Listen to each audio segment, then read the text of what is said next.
Hello, and here we are. I don't know why, but the thought never occurred to me that I could be using Riverside on my phone. So today I'd like to do two things. Number one, test the Riverside app now that I've got it installed and configured correctly. I embarrassingly recorded a whole video like this that was like 20 minutes long, talking about all kinds of stuff, and I realized that I didn't hit the record button here. I thought it was just rolling automatic. I guess I saw the record. But the record is a button to check push. Duh, come on, man. So I had to do this over again. But it worked out in a way because now I can test some things that I've had a chance to step away for about an hour here and think about my approach a bit more. And I think we'll be a bit more methodical this time around. So it works out for you as the viewer. I'll try to cover all those same things that were missed. But the other thing I'd like to do is talk about narration and voiceovers a little bit, because I realized today I haven't done it in a while. It's been probably a month or two since I've done any real narration or voiceovers. It's been focused mainly on other work, but coming back to it, it feels really good, and I forgot how much I enjoy it. It's a really enjoyable experience. First of all, if you actually enjoy doing the work, that is, and if you're good at it, if it's something that's, for me, it's a calling.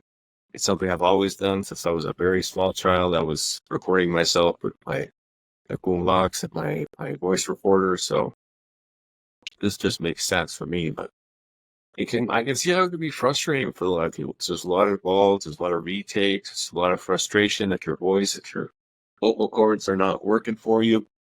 So yeah, those are the two things I'd like to cover here today. And basically, the biggest aha moment here, if you will, is that with the phone, I can go and record these Riverside videos anywhere. And one of the biggest advantages of using Riverside over, say, another post-production video editing app or whatever, like Adobe Premiere, or I use Vegas Pro 18, I think it is. That's just the one that I was able to afford at the time, and that's the one I still use to this day. But it's a lot of work, and you got to figure, if you take a video like this and you just record it on your phone, you have to then, most people would, then upload it to another device, like a PC or a desktop computer, be it Windows or Mac, and do the post-production with that. I know some folks, and I've done it in the past too, and it was surprisingly effective. Some folks will use apps like Time Master, which do a surprisingly good job of editing on your phone.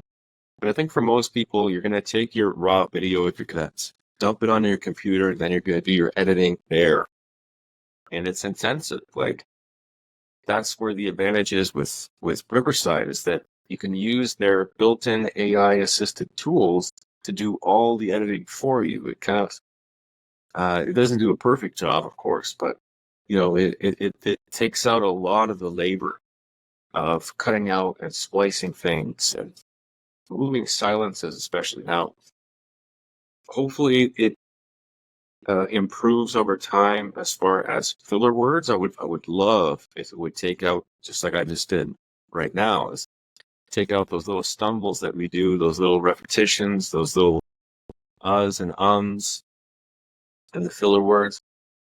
That's something I'm definitely interested in. I know some other apps that do a fairly good job of that. Descript is one of them, but Riverside's not caught up in that regard yet. However, where it does excel, in addition to just being a really versatile new up-and-coming app, is the AI-assisted tools, but transcription.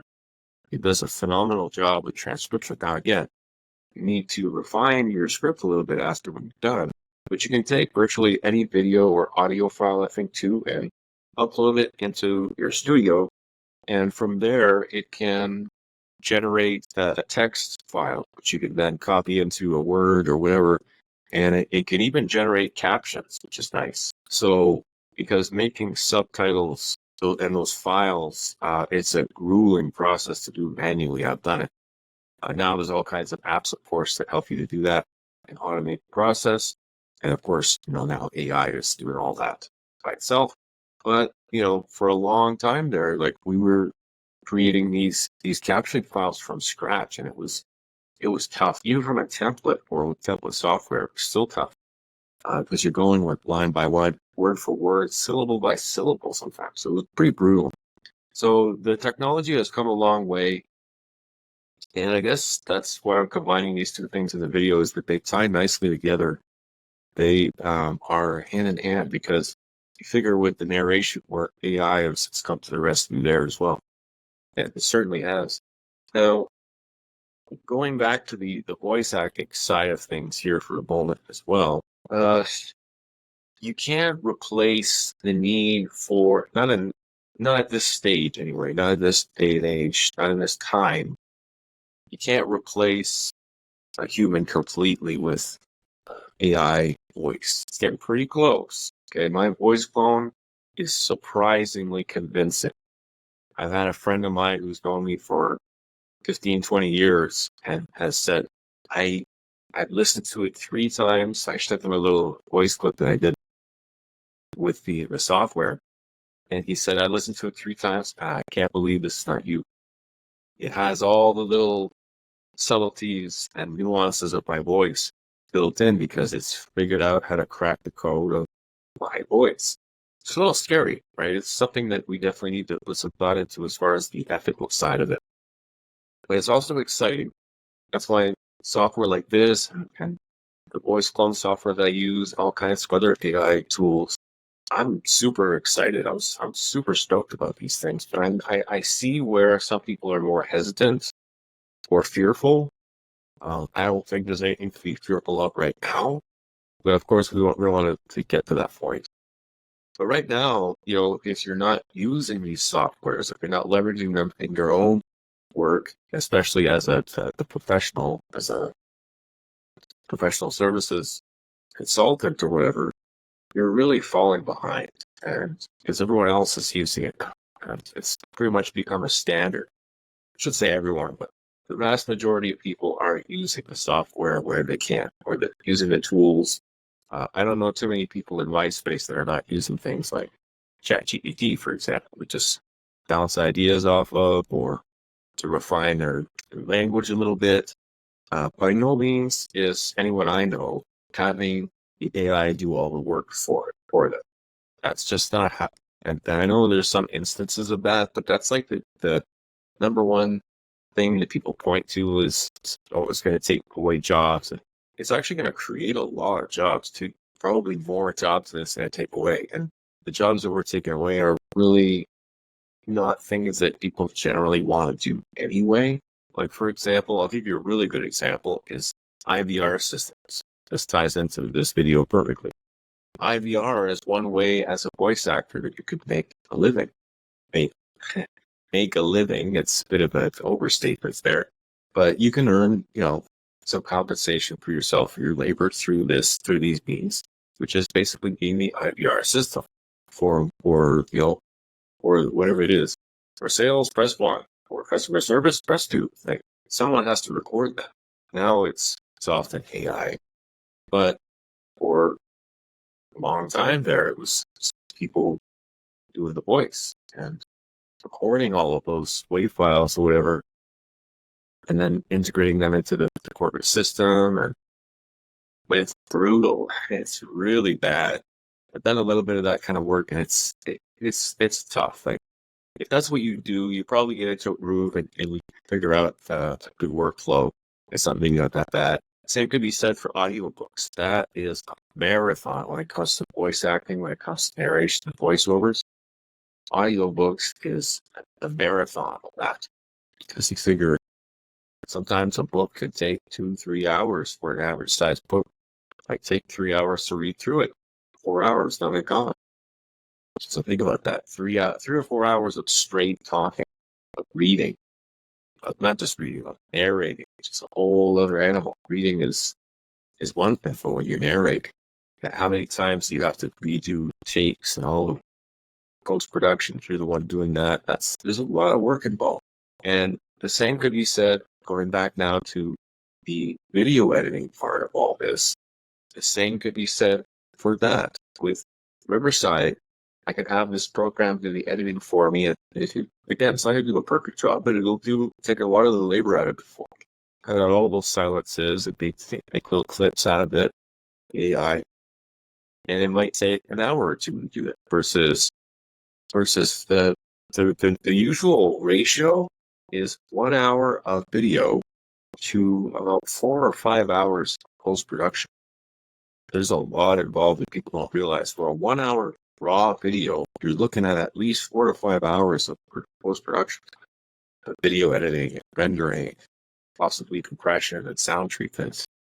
There's many layers on it to get this good looking final product. So that's the thing people don't realize. Watch one of these highly polished TV shows or documentaries or movies, for that matter. Millions of dollars often put into these things to make them look and sound and feel the way that they do. So to get that kind of result, just doing it a one-man show, you're probably not going to come close. That's not to say that you can't create a professional. Oh, I just noticed that it's reconnecting there. We'll see if there's a gap in video or not. So I'm not going to do any editing on this. This is going to be entirely what you watch. It's going to be what the Riverside AI tool comes up. But yeah, anyway, I don't want to drone on too much. That's essentially the gist of it. But now, as it relates to the voice acting work, okay, I just wanted to drive this point home, is that it is acting. And a lot of people don't see it that way, but it is voice acting. Because, for example, and I'd love to be able to share my work with you, but the problem is it's proprietary, first of all. I've signed an NDA, and I can't disclose even the name of. I can tell you that it's a public sector corporation, but that's all I can tell you.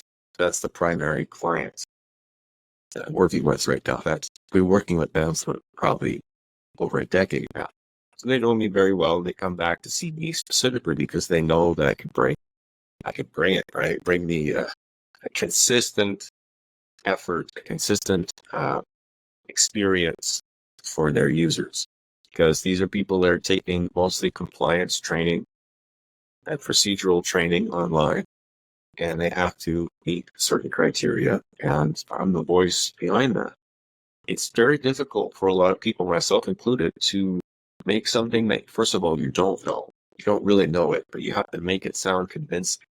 So that's where the element of acting comes in. And I've always loved, dramatic arts. Drama was a big thing in high school for me. I used to love doing plays, things like that. And writing, some writing as well. So it all fits in. It all plays into this career in this industry. And it's really to have a good skill set is to be a sort of a generalist, to be versatile across a number of different skill sets, because to be a good voice actor is really to combine all those together. And again, like I said earlier, especially if you're the one that's also doing the post-production. If you're not the one doing the editing of the audio after, you just hand in the audio files, or maybe you go to a studio and you get paid the big bucks to actually record it live in a studio, and then someone else does the post-production. You don't even handle any of that stuff. That's great. But I think for most people in this industry, we are the ones that are doing everything. We're the one-man show or one-woman show. And it's all us. It's all on us. It's all of the pressure is on us. But at the same time, all of the payoff is often on us as well. So it's a give and take. And quite honestly, now I've been working as an independent contractor for well over 20 years. 10 years just in this one role that I've seen with this one client, but at least 20 years, I would say, as an independent contractor. I wouldn't have it any other way. I don't want to be an employee. I don't want to be anything other than just a man earning compensation for his labor. Why do I want anything else? I'm not interested in any of these purported benefits and privileges of society. So why would I change the way I? So the reason I bring that up is that this video is really targeting that similar individual as the audience members, as the viewer, because you're the one that's going to get the most benefits from watching this. because you're the one that's going to replicate sort of the same process. Not replicate, but you're going to forge your own path, similar path in your own way with your own clients, skill set, etc. So it's really a big topic. It's one that I could go into definitely further, but I think there's enough there to work with to again, number one, to test the Riverside application, and let's see what this generates here. There's also a thing, I think they call it magic clips or something like that, where it will take a longer video like this one, like this is pushing 16 minutes now, and it makes smaller clips out of those that you can probably use for a promotional piece or whatever, little tidbits of information even, but it'll make little clips out of your video. So it'll be interesting to see those. I'll upload those if you're curious. And then from the narration voice acting site, the only other thing I wanted to cover was, well, actually, no, Riverside, one more thing. Silence. I wanted to see how effective it was at recording the silence. So let's just give it a moment here while I have a sip of my smoothie. And let's see what it does with this silence. I think it has to be at least like a second or two, but possibly up to 5 seconds. But we'll see. Like I was saying earlier, I'd love to be able to screen share and show you the work. That's a problem. It's just, it sucks to be in a creative space doing creative things and not be able to share with anybody. Because that's where your creativity is most enjoyed, is when you share it with others. And I do some amazing stuff with my voice, with content development, my course authoring software, my video editing, and my audio editing. You would not believe the stuff that I'm capable of, but I can't show it to anybody. I'm not allowed. And I respect that. I respect that at the ethical and moral level. I will not break that rule and that confidence that the client has in me. And again, that's why they keep coming back to me, because I'm the best, right? When it comes to what I do and who I am, you won't find anyone better. And that's what we call a niche.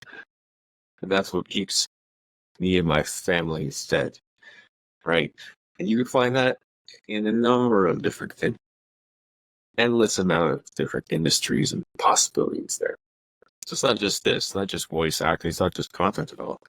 This is just one example that you could emulate if you really wanted to, and do the same thing for yourself as an independent contractor, or as preferably look at it as I'm simply a man or a woman doing XYZ. I am not an ist or an ism. You're not an ism. You are a man or a woman who is doing XYZ. So, for example, I'm not a farmer. I'm a man who is doing a little farming, planting some seeds, right? That way I'm not subject to the duties and obligations of being a farmer. All titles, all labels will come with duties and obligations. Do you really want that or need that in your life? I sure as hell don't. That's why I've been an independent contractor for the better part of 20 years. So you might arrive, I'm sure a lot of people are going to arrive at the same conclusion eventually. But you got to do your own research, and it takes a lot of time. It takes literally thousands of hours. Anyway, this is not a video about law or freedom, right? Truth or anything like that, although it does apply. But really what I wanted to finish with here is, another silence. And I wanted to finish with why narration is actually acting. Full on, not just it's like acting. No, it is acting. I'll show you why. Let me read this line to you, and I'll try to omit the word that'll identify what it is. It's kind of generic anyway, it's fine. But this is something I actually read earlier today. And I'm going to read it to you in my normal voice to start. And then we'll go from there. For additional references, including an overview of what the program is, please select the Resources tab in the upper right corner of the screen at any time. So that was like, meh, right? That was not great. Not bad. Not terrible, but not great. Now, because I know this client, because I've been working with them for so long, they never actually asked me to do this, but I know intuitively what sort of style they're looking for as far as the read. They're looking for a professional corporate tone who's informative but calming and a little laid back, but not casual, right? Professional is what we're looking for a little bit more formal. But we don't want that narrator, okay? And that that news voice, that radio voice. We don't want that. That's an old world thing. We don't do that in the industry anymore. At least I don't. Most people I know don't do that either. I have actually, in the last year or two, I've reverted back to just using as natural of an inflection and a tone as possible. So basically, I do a thing to my voice, right? There's a narrator voice that I use, but it's a lot more similar to my natural pace and tone now. Whereas before, it was that narrator voice, right? So when I told you earlier about that, the software that I used to create my voice clone, and my friend couldn't tell the difference, he specifically said, I could tell that it was narrator Matt, right? The narrator voice that I use, but he could not tell that it wasn't me saying those words, which is crazy. But see, now I'm not doing the narrator voice anymore because I found that it's more effective and it's more convincing when you just use a natural pattern and a natural rhythm. I'll give you some examples here if you're curious. If anybody's interested, this you might find interesting. So here's the typical narrator voice. For additional references, including an overview of what the program is, please select the Resources tab in the upper right-hand corner of the screen at any time. See, it's very bubbly. It's very bouncy, and it comes off a bit like that radio voice, like that salesy kind of off-putting tone. Versus, this is what I've been doing lately. For additional references, including an overview of what the program is, please select the Resources tab in the upper right-hand corner of the screen at any time. Now, that thing I do at the end, at any time, anytime it says at any time, I do it like that, at any time. And you'll see people do this, especially voice actors, kind of like singers and conductors. They'll use their hands to help. I do that all the time. It helps big time. So for additional references, can kind of match the tone with your hand, and it helps you along with the flow. I don't know why it works, but it works. But another thing I noticed today is that if I just find the middle spot between the narrator voice and my natural speaking voice, I found something good. And I actually was able to take it down like a half a tone lower to kind of let my voice go loose a bit. And imagine like a guitar string where it's just an open string and you hit that string and it's sort of vibrating on its own without being influenced by a fret. That's sort of what you're doing. You're letting your voice kind of fall into its natural depth. I have somewhat of a deeper voice to begin with, but it tends to vary up and down a lot. And I do that intentionally as well. But my natural speaking rhythm pattern is naturally like that. So what I did was I just brought it down slightly by just letting go a little bit, by just loosening up. I'll show you what I mean. For additional references, see what I did there? Or additional references, I'm not doing that on purpose. I'm just kind of letting go of my voice for a second. For additional references, and it gives it a kind of like a smooth, like a velvety sound. It's weird to say it like that, but you know what I mean. For additional references, including an overview of what the program is, please select the Resources tab in the upper right-hand corner of the screen at any time. So it's slightly different, and for the untrained ear, you might not be hearing a difference between those reads. You're like, that's too similar to have any impact one way or another, right? It's negligible, but it's not. It really is, because it's important. Because, for example, for those of you that do the studio work, then you probably know that the producer will often ask you, give me another one. And what they mean by that is, don't repeat the same thing twice. Give me another version of that. Higher, lower, faster, slower. Just use your creativity. Put it out there and see. For additional references, including an overview of what the program is, you know what I mean? They probably would use that, but if they're saying, give me another one, they probably want something different than what you did the first time. So give them something totally different, and then they'll further guide you. So they'll bring it back a little bit, or tone it down. It's all kinds of things you can do. Anyway, that's enough. Like I said, I didn't want to drone on too much and make this video too long, but I think that's good. And it touched on all the topics I wanted to touch on. I included everything that we missed on that first room with this, just overhead move, but we'll get used to the platform. Again, it's the first time I'm recording this kind of thing on my phone, and I want to see if it's actually going to be a good quality, good enough audio and video to use like this going forward. Because what's interesting with this, and I probably would still use the desktop as my primary, but with the phone, the nice part is I could go in and anywhere and do this on the fly. And if it's going to do all the editing for me and I don't have to worry about that and get them uploaded faster that way, it opens a whole world of possibilities. Not only that, I could go anywhere. Everybody's got a phone. Everybody can record themselves now. So I could literally go anywhere and conduct interviews, have interviews with people like this, but not just me trying on, actually talking with other people. And it's like a portable studio. It gives you all kinds of ideas. Like you could actually have a little kit, a couple of suitcases with you filled with your equipment and really have an honest to goodness portable studio with like lapel mics and boom mics even and everything. So yeah, this is the start probably of something good, something amazing. I've done several interviews. This is crazy to say this, but I've probably got a half a dozen interviews lined up already. I just keep putting it off because I keep telling these poor folks I'm just not ready. I'm not set up yet on my game plan. I've been really busy with work and a lot of other things. The change in seasons has been messing with me. So I'm not as active as I was over the winter. So I'm having to tell people to just be patient and hold on. But I am definitely interested in a new interview series. I have a second interviewer who's going to join me. And we're going to be two primary interviewers doing concurrent series, either on my channel or create a new one, whatever. But to have two completely unique sets and tracks of interviews with people happening, that would be pretty interesting to tune in to one or the other, see what's going on.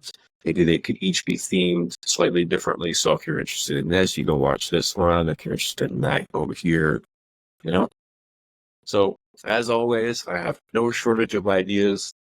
It's just a matter of execution. And as you know, if you're a creator, that's where the challenge is. That's where the work is. And that's where I need to really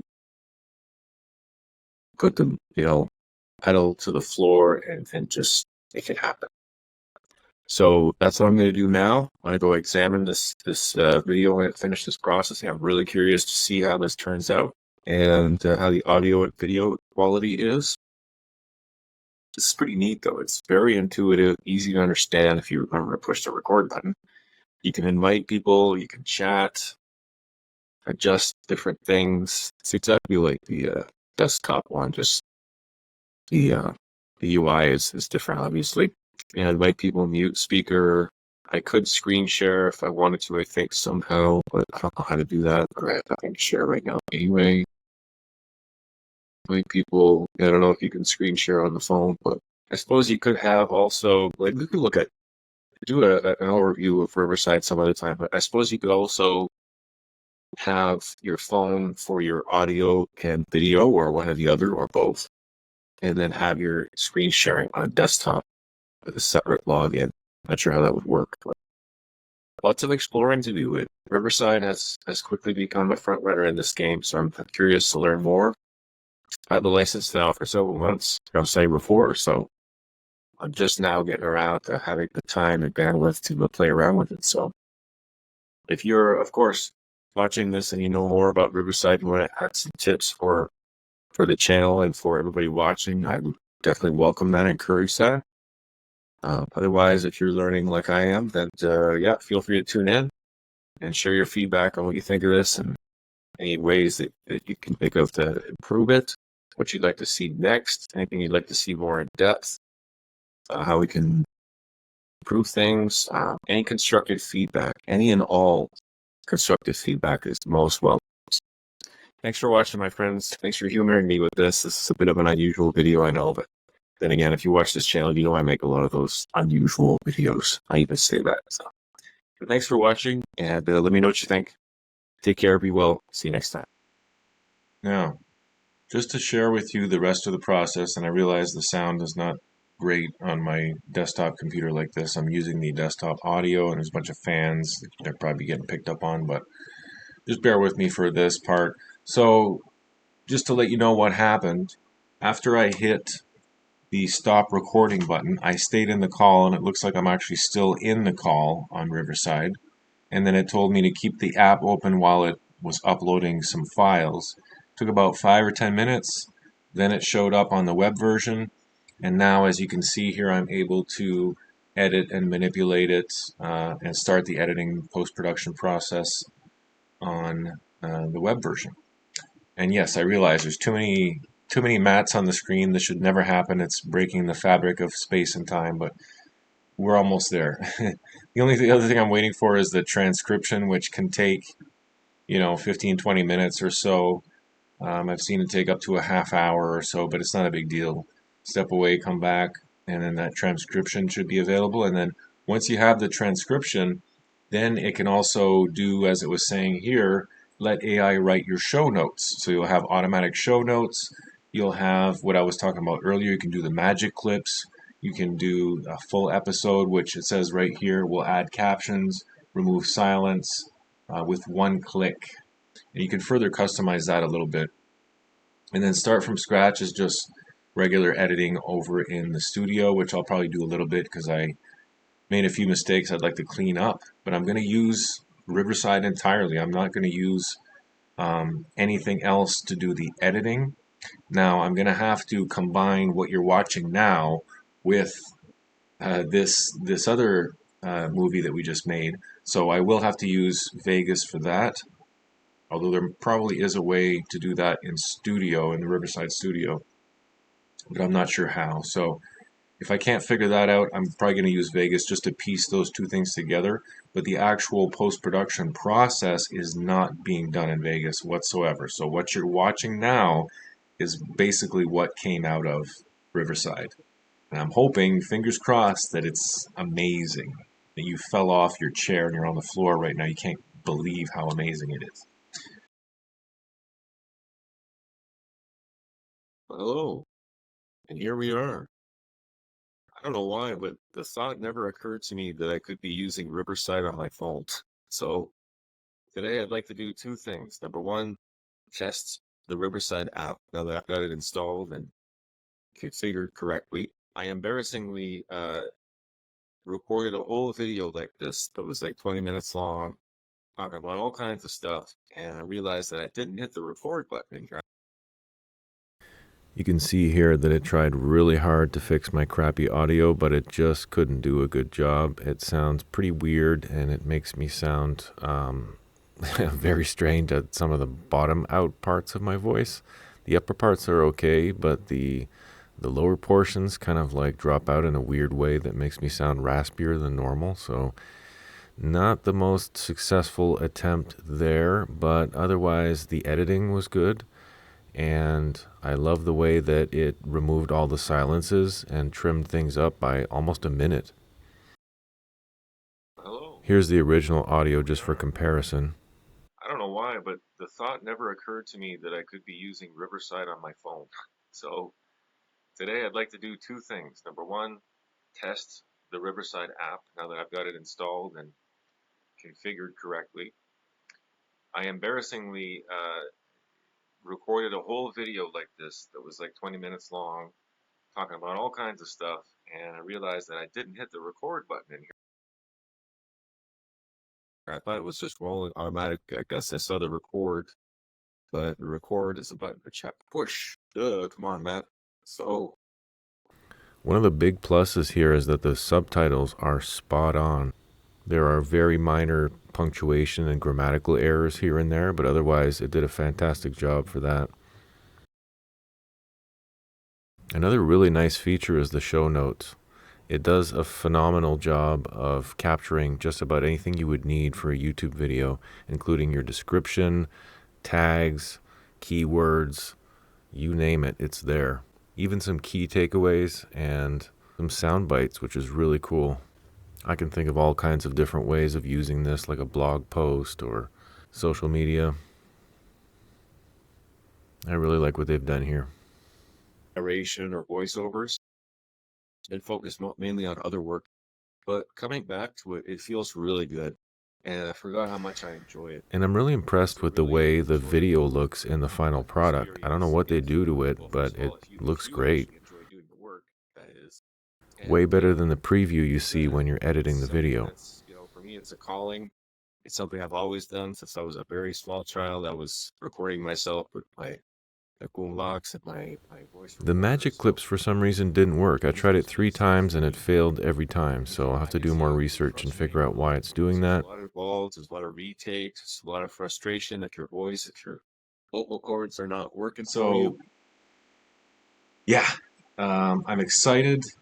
My energy and my motivation is renewed because this opens up a whole other world of possibilities as far as consulting goes and the work that we do. I'm also dabbling with another idea that you might be interested in for anybody out there that does similar type of work that I do.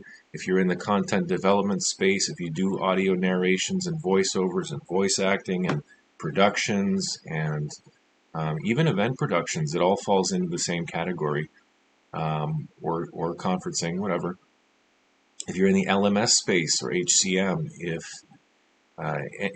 you're in any of those professional services, this will probably be an enjoyable and entertaining series for you, because I'd like to start taking apart the the nature of the role of the work itself. Well, not just the work, but because it does vary quite a lot from project to project, but the actual career path and what that looks like, because that's a lot of the questions that I get is around what does the career path look like and how long does it take you to get from one milestone to the next and to actually earn a living that's decent this day and age. Like, can you actually progress in this career to stay ahead of the ever increasing costs of living and inflation and all that stuff? And I can tell you without going into it, we'll look at all this stuff in future episodes. I want to do one on Riverside specifically. I want to do one on the law and business side of this for sure.